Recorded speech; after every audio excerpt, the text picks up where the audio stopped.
9ஆம் தலைமுறை ஜோதிடர் கோபால் ஐயாவுக்கு இனிய வணக்கங்கள். நமஸ்காரம், நமஸ்காரம். ஐயா, குரு பயிற்சி பலன்கள் பார்த்துட்டு வந்துட்டு இருக்கோம். ஸோ அந்த வரிசையில் இன்னைக்கு நம்ம பார்க்கக்கூடிய ராசி மிதுன ராசி. கொஞ்சம் நஞ்சம் அடியெல்லாம் இல்லைங்கய்யா. எனக்கு ஜென்ம உருவா வந்து இந்த 1.5 வருஷம் வந்து ரொம்ப பிரச்சனையாயிருச்சு. அதிசாரம் எப்போ ஆகுன்னு ரொம்ப வெயிட் பண்ணி இப்போ கடைசியில் பார்த்தீங்கன்னா இப்போ 2ஆம் இடத்துல பெயர் இருக்காரு. அதாவது தனஸ்தானத்தில் உச்ச குருவா வேற வராரு. ஸோ இவங்களுக்கு என்னன்னா இவ்வளோ கஷ்டப்படுறாங்க, பணமே தங்க மாட்டேங்குன்னு சொல்லிட்டு இவங்க அதிகமாக கோரிக்கை வச்சிருந்தாங்க. இப்போ தனஸ்தானத்திலே குரு வராரு, பணம் தங்குமா, இவங்களுக்கான அங்கீகாரம்லாம் கிடைக்குமா அப்படின்னு கொஞ்சம் சொல்லுங்க. இன்னைக்கு வந்து குரு பயிற்சி பலன்கள் மிதுன ராசிக்காரங்களுக்கு எப்படி இருக்கும் அப்படிங்கிறத பார்க்குறோம்.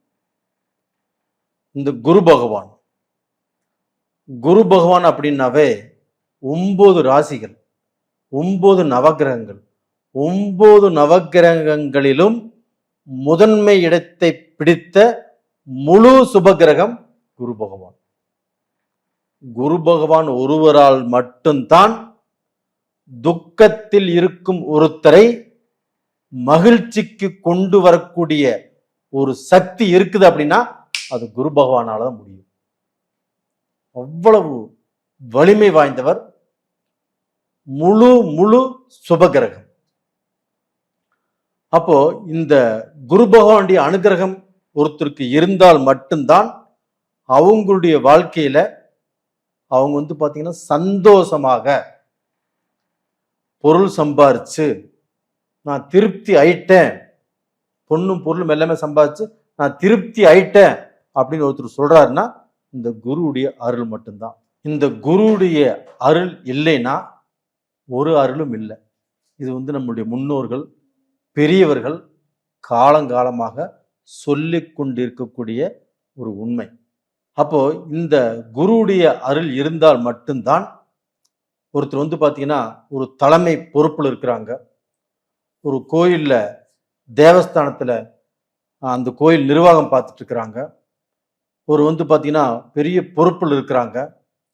இதற்கு எல்லாமே இந்த குருவுடைய அருள். இதே சமயத்தில் பார்த்தீங்கன்னா அரசியலில் ஒரு மந்திரியாக இருக்கிறாங்க, ஒரு பிரசிடெண்ட்டாக இருக்கிறாங்க, ஒரு கவுன்சிலராக இருக்கிறாங்க, இல்லைன்னா ஒரு பிஎம், ஒரு முதலமைச்சராக இருக்கிறாங்க, ஒரு பிரைம் மினிஸ்டராக இருக்கிறாங்க அப்படின்னா அவங்க எல்லாத்துக்குமே இந்த குருவுடைய அருள் இல்லாமல் அவங்க அந்த பொசிஷனுக்கு கண்டிப்பாக வரவே முடியாது. அப்ப அந்த குருவுடைய பயிற்சி எப்ப ஆகுது அப்படின்னா ஜூன் மாசம் 2ஆம் தேதி 1:50க்கு அந்த குரு பகவான் ஆகப்பட்டது மிதுனத்தில் இருந்து பெயர்ச்சியாகி கடகத்துக்கு உச்ச குருவா வர்றாங்க. அப்போ குருவுடைய நட்சத்திரம் என்ன? புனர்பூஷம். அந்த நட்சத்திரத்திலேயே குரு டிராவல் பண்றாங்க. இப்படி பண்ணும்போது இப்போ நம்மளுடைய நாட்டில் எந்த நாட்டாக இருந்தாலும் சரி, அந்த நாடுகளில் ஏதாவது வந்து பார்த்தீங்கன்னா ஒரு மாற்றம் நடக்கும். அந்த மாற்றம் மக்களுக்கு பிடித்ததாக இருக்கும். அப்ப அந்த மாற்றத்தின் மூலியமாக மக்கள் வந்து பார்த்தீங்கன்னா ஒரு நல்ல திருப்தியை உணர்வாங்க. அப்போ வந்து சட்டம், நீதி, ஒழுங்கு, அகிம்சை இது எல்லாமே நல்லா இருக்கும். இது போக வந்து பார்த்தீங்கன்னா இப்போ ஒருத்தருக்கு வந்து இப்போ இந்த சமயத்தில் வந்து அந்த குரு பயிற்சி ஆகக்கூடிய காலகட்டத்தில் எலெக்ஷன் வருது. இந்த சமயத்தில் யார் ஆட்சிக்கு வராங்களோ அவங்க கிட்ட நம்மளுக்கு என்ன வேணுமோ அதை நம்ம கேட்டு வாங்கிக்கலாம். கேட்டால் கண்டிப்பாக கிடைக்கும். அப்போ வந்து பார்த்தீங்கன்னா அந்த அளவுக்கு வந்து பார்த்தீங்கன்னா இந்த வருடத்தில் வந்து பார்த்தீங்கன்னா அகிம்சை ஆட்சி, ரெண்டாவது வந்து பார்த்தீங்கன்னா கொள்ளை, ரெண்டாவது குற்றவியல், இது மாதிரி பிரச்சனைகள், அடுத்தவங்களை வந்து பார்த்தீங்கன்னா பாதிக்கக்கூடிய அளவுக்கு பிரச்சனைகள், பெண்களுக்கு வந்து பார்த்தீங்கன்னா ஏகப்பட்ட பிரச்சனைகள், இந்த பாலியல் தொந்தரவுகள் இதெல்லாமே எதுவுமே வராமல் ஒரு நல்ல ஆட்சியாக நடக்கும். குரு சுபத்துவம் ஆகும்போது இல்லைங்களா? கண்டிப்பா. சிறப்பு சிறப்புங்க ஐயா. இந்த கடந்த காலத்துல இவங்க அதிகமா மாட்டினதே பாத்தீங்கன்னா அந்த ஊதியத்துல தான். நம்ம வேலை செய்யறோம், ஆனா கரெக்டான ஊதியம் கிடைக்கிறது இல்லை. அப்படி கிடைச்சாலும் செலவு மேல செலவு வந்துடுது. நம்ம ஒரு சேவிங்ஸ் பண்ணலாம் அப்படின்னு நினைக்கும் போது கூட ஏதாவது ஒரு கடன் பிரச்சனை வந்து வீட்டுல உடம்பு சரியா வந்துடுது. ஸோ இந்த மாதிரி சூழ்நிலைக்கு தள்ளப்படுறாங்க. இந்த காலத்துல அதுல இருந்து விடுபட முடியுமா? அதாவது வந்து இப்ப வந்து உச்ச குருவாக மிதுன ராசிக்கு 2ஆம் இடத்துக்கு வர்றாங்க. தனஸ்தானத்துல அந்த குரு பகவான் உச்சமாக 12 வருடங்களுக்கு ஒரு முறை வரக்கூடிய உச்ச குரு இப்ப வராரு. இதற்கு முன்னாடி அதே குரு மிதுனத்துல அந்த ராசியிலே இருந்தார். அப்போ வந்து தலையிலேயே குரு இருக்கிற மாதிரி. அப்ப அந்த குரு பகவான் ஆகப்பட்டது மிதுன ராசிக்காரங்களுக்கு ஒரு நல்ல வழியை கண்டிப்பாக பின்பற்ற முடியாது. ஏன் சொல்ற அப்படின்னா, குரு இருக்கக்கூடிய இடத்தை விட குரு பார்க்கக்கூடிய இடத்துக்கு தான், அந்த திருஷ்டிக்கு தான் பவர் ரொம்ப ஜாஸ்தி. அப்பதான் குரு இருக்கக்கூடிய இடம் பால். அப்ப அந்த குரு இருக்கக்கூடிய இடத்துல அந்த மிதுன ராசியில இருந்து மிதுன ராசிக்காரர்கள் தொழில் ரீதியாக, வியாபார ரீதியாக தான் ஒரு வேலையில இருக்கிறாங்க அப்படின்னா, அவங்க வந்து அவங்களுடைய அறிவு, அவங்களுடைய திறமை, அவங்களுடைய மூளையை டோட்டலாக அந்த வேலையில இன்வெஸ்ட் பண்ணி நம்பர் ஒன்னா வேலை செய்வாங்க. இரவும் பகலும் பார்க்காம வேலை செய்வாங்க. ஆனா இவங்களுக்கு அந்த ப்ரமோஷன் கிடைக்குமா அப்படின்னா கிடைக்காது. இவங்க செய்யக்கூடிய வேலைக்கு அந்த சம்பளத்துக்கும் சம்பந்தமே இருக்காது. ஊதிய உயர்வும் கிடைச்சிருக்கும், கிடைக்கல. காரணம், அந்த ஜென்மத்துல குரு இருந்து இவங்க வந்து பார்த்தீங்கன்னா அலைக்கழிக்கப்படுவார்கள். இந்த கம்பெனி விட்டு வேற கம்பெனிக்கு போகலாமா, அங்கே போனால் நல்ல சம்பளம் கிடைக்குமா, அங்கே போனால் நம்ம கௌரவமா இருக்கலாமா அப்படின்னு நினைப்பாங்க. இந்த கம்பெனி விட்டு அந்த கம்பெனிக்கு போனாலும் இவங்களுக்கு இந்த கம்பெனியில என்ன நிலையோ அதே நிலை தான் அந்த கம்பெனிலையும். அது மாதிரிதான் இந்த மிதுன ராசிக்காரர்கள் இதற்கு முன்னாண்ட இந்த ஒரு வருட காலம், அதற்கு முன்னாண்ட 3 வருஷம் 5 வருஷம் கஷ்டப்பட்டாங்க, இல்லைன்னு சொல்ல வரல. போன ஒரு வருஷத்துல மட்டும் எத்தனை பேர்கள் இடமாற்றங்கள் பண்ணியும் திருப்தி இல்லை, வீட்டை மாத்தியும் திருப்தி இல்லை, தொழிலை மாத்தியும் திருப்தி இல்லை, பிசினஸ் மாத்தியும் திருப்தி இல்லவே இல்லை. இதன் மூலியமாக அவங்க வந்து கஷ்டப்பட்டும் பணம் சம்பாதித்தும் கடன் பட்டார்கள். யாருமே வந்து கடன் படம்னு சொல்லி ஒரு வேலையை செய்ய மாட்டாங்க. நம்ம கஷ்டப்பட்டு சம்பாரிச்சு கடனை அடைச்சிடலாம் அப்படின்னு சொல்லித்தான் இருப்பாங்க. ஆனா அவங்கனால அது முடியல. எதிர்பாராத செலவுகள், வீண் செலவு, விரைய செலவு, தெண்ட செலவு, மருத்துவ செலவுகள் மட்டும் மிதுன ராசிக்காரங்கள் வீட்டுல அவங்க எதிர்பார்க்காமல் ஏகப்பட்ட செலவு பண்ணியிருக்கிறாங்க. அப்ப இதனால வந்து பாத்தீங்கன்னா அவங்க வந்து கடன் ஆகிறதுக்கு 100% வாய்ப்பு இருக்குது. இதுல வந்து அவங்களுக்கு நடக்கக்கூடிய தசாபுத்திகள் நல்லதாக நடந்திருந்ததுன்னா இது வந்து தப்பிச்சுக்கலாம். அது மாதிரி வந்து ஒரு 10% பேர் தான் தப்பிச்சாங்க. மீதி 90% பேர் 80% பேரும் கடன்ல மாட்டிட்டாங்க, கஷ்டத்திலையும் மாட்டிட்டாங்க. எப்படா நம்மளுக்கு ஒரு நல்ல காலம் வரும், நம்ம இதுல இருந்து எப்படா நம்ம விடுதலை ஆவோம், சில நேரங்களில் ஏன் இந்த ராசியில நம்ம பிறந்தோம் அப்படிங்கிற வேதனையே அவங்களுக்கு வந்துடும். மிதுன ராசிங்கிறது சாதாரண ராசி இல்லை, தலை நிறைய மூளை. புதன் அந்த வீட்டுடைய ஆட்சி கிரகம். அப்ப அந்த புதன்ங்கிறது வித்தைகாரகன். அவங்க எந்த தொழில இருந்தாலும் அதுல நம்பர் 1 அவங்களால வர முடியும். அது போக மற்ற விஷயங்களை பத்தியும் அந்த நாலேஜ் அவங்களுக்கு இருக்கும். அப்படி வந்து எல்லாம் தெரிந்த இவர்கள் எதுவுமே தெரியல அப்படிங்கிற மாதிரி கஷ்டப்பட்டுட்டு இருக்கிறாங்க. அந்த கஷ்டம் எதனால அப்படின்னா அந்த ஜென்ம குருவாக இருந்ததுனால. அந்த ஜென்ம குரு இவங்களுக்கு வந்து பார்த்தீங்கன்னா ஜூன் மாதம் 2ஆம் தேதி கடகத்துக்கு உச்ச குருவா வர்றாங்க. அப்ப அந்த குருவுடைய அனுகிரகமாகப்பட்டது உச்ச குருவாக வர்றதுனால மிதுன ராசிக்காரங்களுக்கு யானை பலங்க. ஏன்னா புனர்புருஷத்திலே வராரு இல்லைங்க. ஆமா, அவங்க குருவுடைய நட்சத்திரத்திலேயே அந்த குரு பகவான் டிராவல் பண்ணும்போது மிதுன ராசிக்காரங்களுக்கு தனஸ்தானத்தில், குடும்பஸ்தானத்தில் இந்த குரு அமரும் போது மிதுன ராசிக்காரங்களுக்கு தன்னை அறியாமலேயே யானை பலம் வந்துடும்.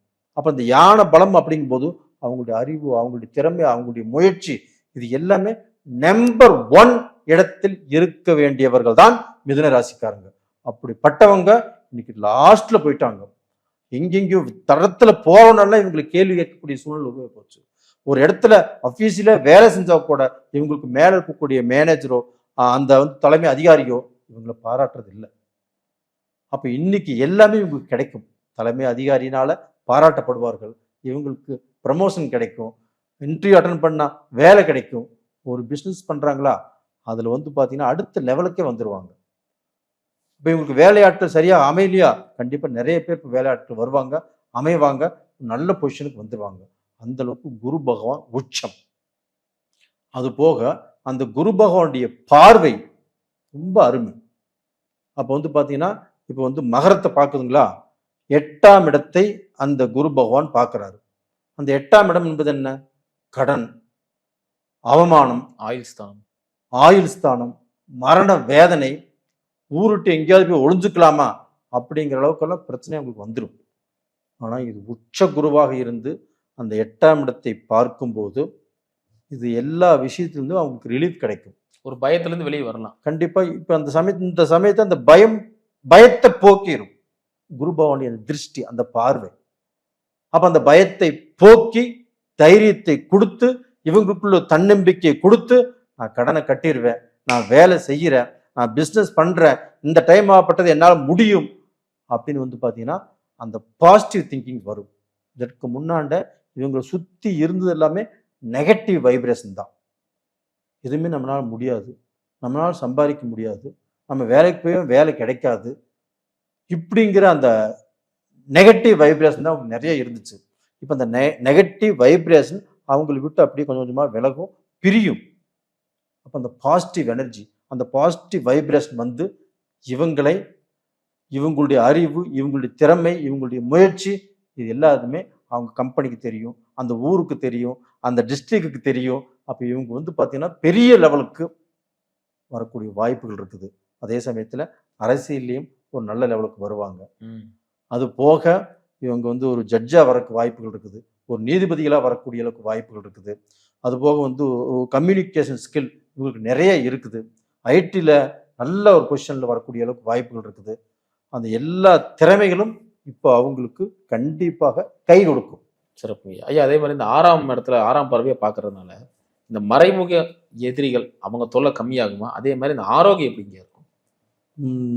இந்த மிதுன ராசிக்காரங்களுக்கு வந்து அவங்க நல்லவங்க தான், அவங்க தான் அதிகமாக பேசுவாங்க, யாரையும் பேசுறதுக்கும் விட மாட்டாங்க, இவங்க நல்லவர்கள் தான். ஆனால் மிதுன ராசிக்காரங்களுக்கு சுத்தியுமே எதிரிகள் இருந்துகிட்டே இருப்பாங்க. அவங்களுடைய வளர்ச்சியை கெடுக்கணும், அவங்க முன்னேறி போயிட்டு இருக்கிறாங்க, அவங்கள பார்த்து பொறாமை. அப்போ வந்து பார்த்தீங்கன்னா அவங்க வந்து நிம்மதியாக இருக்கக்கூடாது அப்படிங்கிற துரோகிகளும் அந்த எதிரிகளும் இவங்களை சுற்றி இருந்துகிட்டே இருப்பாங்க. அப்போ அவங்களுக்கு வந்து பார்த்தீங்கன்னா இந்த 6ஆம் இடத்தை குரு பார்க்கறதுனால, குரு சுபகிரகம் இல்லைங்களா, அது உச்ச பலமாக இருந்து அந்த 6ஆம் இடத்தை பார்க்குறாங்க இல்லையா, இந்த 6ஆம் இடத்தை பார்க்கும்போது இவங்களுக்கு வந்து பார்த்தீங்கன்னா இப்போ நல்ல வைப்ரேஷன் கிடைக்கும். அவங்க கண்ணுக்கே அவங்க எதிரிகள் யாருன்னு தெரியவாங்க, அது போக துரோகிகள் யாருன்னு தெரியவாங்க. அவங்க கிட்ட சகவாசம் வைக்காமல் இவங்க ஒதுங்கி போயிடுவாங்க. அப்போ அவங்களுடைய சகவாசம் இவங்களுக்கு கிடைக்காம போயிடும். ரெண்டாவது பார்த்தீங்கன்னா துரோகம் பண்றவங்க இவங்க முன்கூட்டியே தெரிஞ்சிடும், இப்போ இவங்களால நமக்கு கெடுதல் வரப்போகுது, இவங்க சவகாசம் வேண்டாம் அப்படின்னு அவங்க விட்டு விலகி போயிடுவாங்க. இதனால இவங்களுக்கு வந்து அந்த 6ஆம் இடத்து பார்வை ரொம்ப அற்புதமான பார்வை. அது போக வந்து இவங்களுக்கு நோய், இவங்க வாழ்க்கையில அதிகமாக பாதிக்கப்பட்டதை இந்த உடம்பு சரியில்லாமல் போனது தான். இதனால தெண்ட செலவுகள், விரைய செலவுகள், அப்படியும் வைத்தியம் பார்த்தும் குணமாகலையே. இப்போ குணமாயிருந்தா கூட நம்ம காசு செலவு பண்ணோம், வைத்தியம் பார்த்தோம், நல்லாயிருச்சு அப்படின்ட்டு. ஆனால் அது குணமாகவில்லை. இப்போ வந்து ஒரு நல்ல வைத்தியர் கிடைப்பாரு, ஒரு நல்ல ஹாஸ்பிட்டலுக்கு போவீங்க, உங்களுக்கு தெரிஞ்ச ஃப்ரெண்டே அங்கே ஒருத்தர் பார்த்தாங்க, அவங்களுக்கு நல்லாயிருச்சு, அங்கே போங்க அப்படின்னு சொல்லும்போது அவங்க பேச்சு கேட்டு போகும்போது உங்களுக்கு வந்து நல்லது நடக்கும். அது போக இந்த குரு பெயர்ச்சியால் ஒரு அற்புதம் நடக்க போகிறது மருத்துவ துறையில. அதாவது வந்து பார்த்தீங்கன்னா இதுவரைக்கும் நிறைய பேர் வந்து நிறைய விஞ்ஞானிகள் ஆராய்ச்சி பண்ணிட்டே இருக்காங்க மருந்து பத்தி, ஒரு நோய்க்கு மருந்து கிடைக்கும்னு சொல்லி. எத்தனையோ நோய்களுக்கு இன்னும் மருந்து கிடைக்காமல் இருக்கிறது. ஆனா இந்த குரு பயிற்சியில, இந்த குரு உச்சமாக அந்த கடகராசிக்கு வர்றதுனால இந்த குரு பயிற்சியில ஒரு தீர்வு கிடைக்கும். அதாவது வந்து பார்த்தீங்கன்னா ஒரு நோய் குணப்படுத்த முடியல, அதற்கு மருந்து கண்டுபிடிச்சிட்டு இருக்காங்க, இது நாள் வரைக்கும் ஒரு நல்ல தீர்வு கிடைக்கல, இந்த பீரியட்ல ஒரு நல்ல தீர்வு கிடைச்சிடும். அது கேன்சருக்கே மருந்து கிடைச்சாலும் கிடைக்கலாம். கேன்சர் குணமாகக்கூடிய அளவுக்கு ஒரு மருந்தை கண்டுபிடிக்காம இன்னுமே இருக்கிறாங்க, இந்த பீரியட்ல கண்டிப்பா கண்டுபிடிச்சிட்டேன் அப்படிங்கிற அளவுக்கு ஒரு நல்ல பேரும் புகழும் மருத்துவத்துறையில கண்டிப்பா வரும். இது உண்மையா நடக்கும். ஏதாவது ஒரு மருந்து ஒரு நல்ல ஒரு நோயை குணப்படுத்துவதற்கு ஒரு நல்ல மருந்து கிடைக்கும். இது கண்டிப்பா இந்த பீரியட்ல நடந்தே தீரும். சிறப்புங்க. இப்ப 2ஆம் இடத்துல இருந்து கர்மஸ்தானம் சொல்லக்கூடிய 10ஆம் இடத்தை பாக்குறாரு. சோ அதனால இவங்களுக்கு இப்ப தொழில் பண்ற காலம் வந்துருச்சா? அதாவது வந்து பார்த்தீங்கன்னா இந்த குரு பகவான் 2ஆம் இடத்தில் இருப்பதே வெகு வெகு சிறப்பு. அதே சமயத்தில் அந்த உச்ச பார்வையினால அந்த திருஷ்டியால் அந்த 10ஆம் இடத்தை பார்க்குறாங்க இல்லையா? 10ஆம் இடம் என்பது என்ன? தொழில் ஸ்தானம், கர்மஸ்தானம். அப்போ வந்து இவங்க எந்த தொழிலை செய்ய முடியாதுன்னு தள்ளி உட்கார்ந்தாங்களோ அதே தொழிலை எடுத்து செய்வாங்க. ஒரு ரொம்ப வருஷமா ஒரு பிஸ்னஸ் பண்ணணும்னு நினைச்சிட்டே இருந்திருப்பாங்க. அந்த பிஸ்னஸ் இப்போ செய்யக்கூடிய அளவுக்கு எண்ணம் வரும், அறிவு வரும். அதற்கு சம்பந்தப்பட்டவங்களும் இவங்களுக்கு ஹெல்ப் பண்ணுவாங்க. அது வந்து அது செய்யக்கூடிய அளவுக்கு எல்லா விஷயங்களும் இவங்களுக்கு துணை வரும். அப்போ வந்து பார்த்தீங்கன்னா அந்த பிஸ்னஸ் செஞ்சு அதில் வந்து பார்த்தீங்கன்னா சம்பாரித்து சாதிக்கக்கூடிய டைம் இப்போ தான். யாருக்கு? மிதுன ராசிக்காரங்களுக்கு. அப்போ மிதுன ராசிக்காரர்கள் கடந்த காலங்களில் ஒரு வருஷம் ரொம்ப ரொம்ப கஷ்டப்பட்டுட்டாங்க, அவதிப்பட்டுட்டாங்க, கடன் பட்டுட்டாங்க, குடும்ப ரீதியாக நிறைய பிரச்சனைகள் சந்திச்சு ஒரு குடும்பத்தில் ஆணும் பெண்ணும் இருக்கிறாங்கன்னா 2 பேருமே பேசிக்காம குடும்பம் நடத்திட்டு இருக்கிறாங்க. இது எப்படி சாத்தியம்? அவங்க எவ்வளவு கஷ்டத்தோடு இருப்பாங்க. அவங்களுக்கும் 2வது வந்து பார்த்தீங்கன்னா நிறைய மிதுன ராசிக்காரங்கள் குடும்பத்தில் மனவேதனையோடையும் மனசுல அழுக்கோடையும் வாழ்ந்துட்டு இருக்கிறாங்க. அவங்களுக்கு இந்த குரு பெயர்ச்சினால நல்ல வாழ்க்கை தொடரும். அது போக வந்து பார்த்தீங்கன்னா அவங்களுக்கு இருக்கக்கூடிய குறைபாடுகள் அகலும். 2 பேருமே ஒருத்தர் புரிஞ்சு நடந்துக்குவாங்க. அதே மாதிரி நிறைய பேர்கள் வந்து இன்னும் நான் சம்மந்தியே ஆகலையே அப்படிங்கிற வேதனை இருக்கும். தன்னுடைய மகனுக்கோ மகளுக்கோ கல்யாணம் பண்ணினால்தானே இவங்க சம்மந்தி வருவாங்க. அப்போ இன்னைக்கு வரைக்கும் நான் சம்மந்தியே ஆகலையே, நடக்க வேண்டிய சுபகாரியங்கள் தள்ளி போயிட்டே இருக்குதே, நான் என்ன பண்றது அப்படிங்கிற மிகப்பெரிய குழப்பத்தில் இருக்கிறாங்க. அவங்க எல்லாத்துக்குமே இப்போ வந்து பார்த்தீங்கன்னா அந்த அர்ச்சனை போடக்கூடிய வாய்ப்பு, சம்மந்தி ஆகக்கூடிய வாய்ப்பு இந்த பீரியட்ல மிதுன ராசிக்காரங்களுக்கு வந்தாச்சு. கண்டிப்பாக அவங்க கமெண்ட் பாக்ஸில் எழுத போகிறாங்க, ஐயா நீங்கள் சொன்னது நடந்துருச்சு, இது கண்டிப்பாக நடக்கும். அது மட்டும் இல்லை, குழந்தை பாக்கியம், குடும்பஸ்தானத்தில் அந்த குரு பகவான் உச்சம். அதே சமயத்தில் உங்களுக்கு வந்து 6ஆம் இடத்துல குரு பார்க்கறதுனால அந்த கெட்ட சக்தி எல்லாம் உங்களை விட்டு விலகிடும். அப்போ வந்து பார்த்தீங்கன்னா உடலில் இருக்கக்கூடிய பிணி பீடிகளும் தீரும். உடம்புல இருக்கக்கூடிய கெட்ட கிருமிகள் அந்த கரு வளர்ச்சி அடையாத அளவுக்கு அந்த கிருமிகள் தடைப்படும். அதுவுமே இந்த குரு பார்வையினால அதுவுமே கிளியர் ஆக போகுது. இவங்களுக்கு குழந்தை பாக்கியமும் நிற்க போகிறது. சரி, வழிபட வேண்டிய வழிபாடுகள் சொல்லுங்க. இவங்கள் வழிபட வேண்டிய வழிபாடு அப்படின்னா இவங்களுக்கு வந்து பார்த்தீங்கன்னா திருவெண்காடு அந்த புதன் பகவானையே வழிபட சொல்லுங்க. ஏன்னா குருவுடைய அருள் உங்களுக்கு பரிபூர்ணமாக இருக்கிறது. அப்போ வந்து அவங்களுடைய ராசிநாதன் யாரு? புதன் பகவான். அந்த புதன் பகவானுக்கு உரிய கடவுள் யாருங்க? பெருமாள். அந்த பெருமாளை மனதார வழிபட்டு எனக்கு எல்லாமே நீதான் அப்படின்னு அந்த சாமிக்கு முன்னாடி உட்கார சொல்லுங்க. மனசார வழிபட்டு வர சொல்லுங்க. கண்டிப்பா நல்லா இருப்பாங்க. அதுபோக இந்த குரு பகவானையும் வியாழக்கிழமை நாட்கள்ல இந்த குரு பகவானுக்கு உகந்த நிறம் எதுனா மஞ்சள் கலர். அதுபோக இந்த குரு பகவானுக்கு உகந்த தானியம் எதுனா மூக்கு சுண்டல். அதுக்கு அதிகாரம் படைத்தவர் தான். அந்த மூக்கு சுண்டல் மாலையா பண்ணி அந்த கடவுளுக்கு போட்டு வழிபாடு செய்ய சொல்லுங்க. கண்டிப்பா நல்லா இருப்பாங்க. சிறப்புங்க. அது போக ஒருத்தர் வந்து பார்த்தீங்கன்னா வாழ்க்கையில எனக்கு வேலை கிடைச்சிருச்சு, எனக்கு பிஸ்னஸ் நல்லா இருக்குது, எனக்கு வந்து பார்த்தீங்கன்னா நல்ல பதவியில் இருக்கிற அப்படின்னா அவங்களுக்கு அந்த குருவுடைய அருள் கிடைச்சால் மட்டும்தான் அந்த மாதிரியான சந்தோஷங்கள் கிடைக்கும். அப்போ திருமணம் முடிஞ்சு குழந்தை பாக்கியம் ஆகி அவங்க 10 சம்பாரிச்சு வாழ்க்கையில நல்ல அந்தஸ்துக்கு வந்தாங்கன்னா அந்த குருவுடைய அருள் இருந்தால் மட்டும்தான் முடியும். அந்த குருவுடைய அருள் இப்போ அவங்களுக்கு வந்தாச்சு. அதனால எல்லாமே நடக்கும்.